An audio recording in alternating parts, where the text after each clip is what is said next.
मित्रांनो, आपण कोयना जलाशयाला भेट देण्यासाठी जात आहोत. त्या अगोदर आपल्या जवळचे मराठवाडी धरण त्याला आपण प्रथम भेट देऊ. मित्रांनो, हे आहे मराठवाडी धरणातील पाण्याखाली गेलेले मेंढगाव. मित्रांनो, तुम्ही पाहू शकता बराच वर्ष पाण्याखाली असणारा हा सुंदर परिसर. कित्येक लोकांचे संसार, मंदिरे, घरे अशा बऱ्याच वस्तू, बऱ्याच गोष्टी काही वर्षापूर्वी या मराठवाडी धरणामध्ये पाण्याखाली गेल्या. पण त्यामध्ये उभा असणारा हा भगवंत मारुतीराया अजूनही जसाचा तसा आहे आणि या भगवंताचे दर्शन आम्ही तुम्हाला या चॅनेलच्या माध्यमातून दाखवत आहोत. तर या चॅनेलला सबस्क्राईब करायला विसरू नका. लाईक, शेअर, सबस्क्राईब जरूर करा. मित्रांनो, तुम्ही पाहू शकता ही जुनी वास्तू, जुन्या गोष्टी म्हणजे सगळं काही जुनं. म्हणतात ना, जुनं ते सोनं. त्याचप्रमाणे मेंढगावच्या मध्यभागी असणारे हे महादेवाचं मंदिर मनाला अगदी प्रसन्न करून सोडते.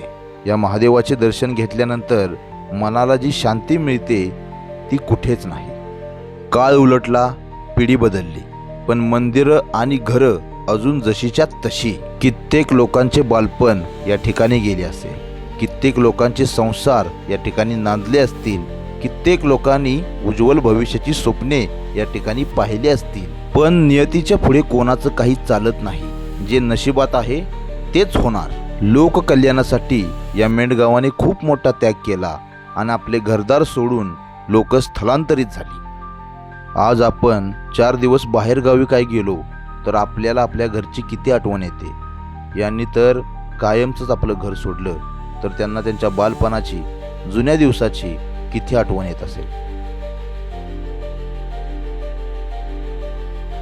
व्हिडिओमध्ये तुम्ही पाहू शकता अथांग पसरलेले मराठवाडी धरण.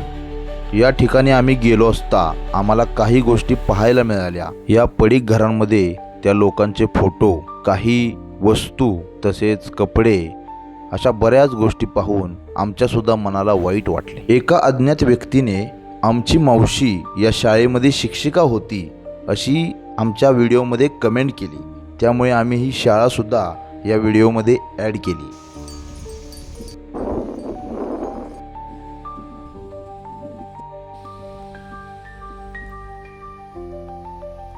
एवढा सुंदर आणि ऐतिहासिक ठेवा असणारा परिसर पाऊस आल्यानंतर पुन्हा एकदा पाण्याच्या खाली जाणार आणि पुन्हा पाण्याच्या बाहेर कधी येईल हे काही माहीत नाही. म्हणून सर्वांनी एकदा अवश्य इथे येऊन या देवळांना भेट द्या, या मंदिरांना, या घरांना भेट द्या. आणि या ठिकाणी कसे यायचे हे मी या व्हिडिओच्या शेवटला तुम्हाला नक्की सांगणार आहे. त्यामुळे व्हिडिओ पाहत राहा. मराठवाडी धरणाला भेट देऊन आम्ही कोयना धरणाकडे निघालो. नमस्कार मित्रांनो. नमस्कार. नमस्कार मित्रांनो. नमस्कार मित्रांनो. नमस्कार. नमस्कार मित्रांनो. नमस्कार. नमस्कार मित्रांनो. नमस्कार. आम्ही सर्व कॉमेडी खळेकर या युट्यूब चॅनलचे सर्व कलाकार या ठिकाणी उपस्थित आहे. आणि तुम्ही मागे पाहू शकता की हा सर्वात मोठा जलाशय म्हणजे हे कोयना धरण हे आपल्या पाटण तालुक्यात आहे. आणि आज आम्ही हे पाहण्यासाठी या ठिकाणी आलो होतो. तर या ठिकाणी मित्रांनो खूप पाऊस आहे. गावात पाऊस नव्हता, परंतु या ठिकाणी खूप पाऊस आहे आणि अतिशय सुंदर असं वातावरण या ठिकाणी आहे. तर आता आम्ही गाडी जाऊन बसतो पडते. तर मित्रांनो, आता आम्ही गाडीमध्ये आहे आणि आम्ही नवजा म्हणजे कोयना धरणाच्या बॅक साईडला आम्ही निघालेलो आहोत. काही जुनी घरं, काही जुनी गावं बुडलेली आहेत ते आम्हाला पाहायचे आहेत. त्यासाठी आम्ही त्या ठिकाणी जात आहोत.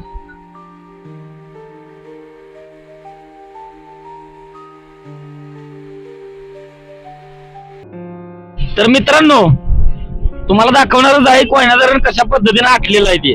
आणि जुनी बाजारपेठ, बामनोलीची जी जुनी बाजारपेठ होती, मंदिर, घरं वगैरे जे काय काढलं गेलंय ते तुम्हाला आम्ही थोड्या वेळात दाखवणारच आहोत.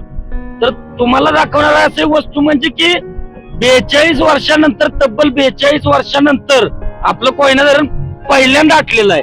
तर मित्रांनो, कृपया करून वृक्षतोडी करू नका आणि निसर्ग वाचवण्याचा जेवढं प्रयत्न करता येईल तेवढा वाचवायचा प्रयत्न करा. ओके, धन्यवाद. आम्ही इथे आल्यानंतर आम्हाला काही टुरिस्ट भेटले. त्यात आमचं नाव म्हणजे कॉमेडी खळेकर. मग आम्ही कॉमेडी करायला काय कमी पडतोय का? ही लागली नाचायला.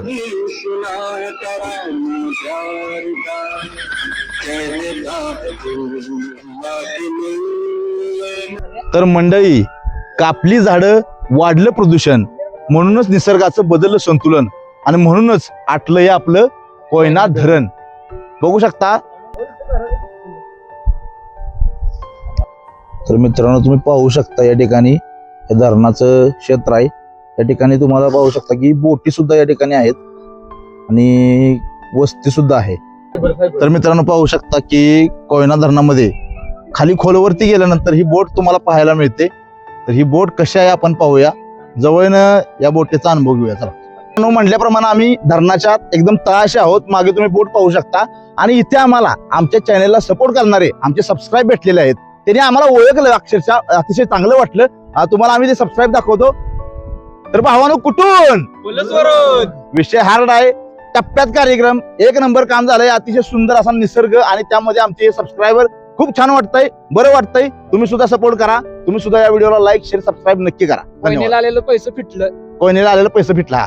लाईक करा, शेअर करा, सबस्क्राईब करा.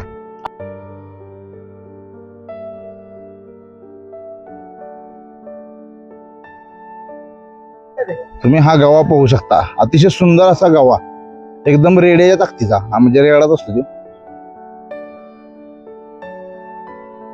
तर मित्रांनो, बघू शकताय तुम्ही मुरुड जंजिऱ्याची प्रतिकृती इथं साकारलेली आहे आणि अगदी मध्य सेंटर म्हणजे समुद्राच्या मध्यभागी चारी बाजूने पाणी दिसतंय आणि मध्य सेंटर किल्ल्याची प्रतिकृती साकारलेली आहे. तर बापराव, तुम्ही सांगा त्याला. महाराजांची फ्रेम आहे, अतिशय सुंदर अशी फ्रेम आहे आणि हे आपले हिरोजी इंदुलकर असतील, म्हणजे किल्ला बांधणीचे जे हे आहेत ते. आणि बऱ्याच गोष्टी आहेत या ठिकाणी की कशा पद्धतीने महाराजांनी ज्यावेळी किल्ला बांधण्यासाठी महाराज गडावर आले होते, ते अगोदर किल्ल्याची पाहणी करण्यासाठी आले होते, त्यावेळेची फ्रेम इथं जोडलेले आहे. म्हणजे बऱ्याच गोष्टी आहेत. कोयना धरणावर तुम्ही म्हणजे समुद्र किनारे जे राहतात नाकवा, त्यांच्या बरोबर महाराजांनी संभाषण वगैरे केलेलं आहे. म्हणजे बऱ्याच गोष्टी आहेत. कोयना धरणावर तुम्ही आलात का नाही, की या नेहरू गार्डनला नक्कीच भेट द्या. धन्यवाद. तर मित्रांनो, तुम्ही बघू शकता इथं छत्रपती शिवाजी महाराज आहेत आणि हे एक सामान्य मावळा आहे ती. तर छत्रपती शिवाजी महाराज सामान्य मावळाकडनं काय तर खाताना इथं चित्र दाखवलंय.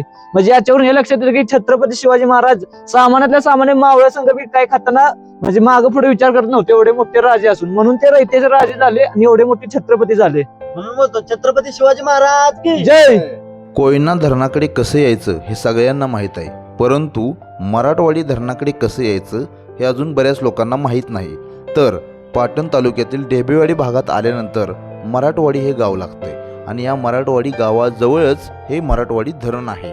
तर मित्रांनो, त्या ठिकाणी आल्यानंतर तुम्ही कोणालाही विचारलं तर तुम्ही या ठिकाणी या पत्त्यावरती येऊ शकता आणि ही जुन्या काळातील मेंढगाव आणि हे मंदिरं वगैरे पाहू शकता. धन्यवाद. तर मित्रांनो, आज आम्ही कोयना जलाशय फिरलो. पावसाची अडचण होती, त्यामुळे काही गोष्टी तुम्हाला दाखवता आल्या नाहीत, काही दाखवल्या.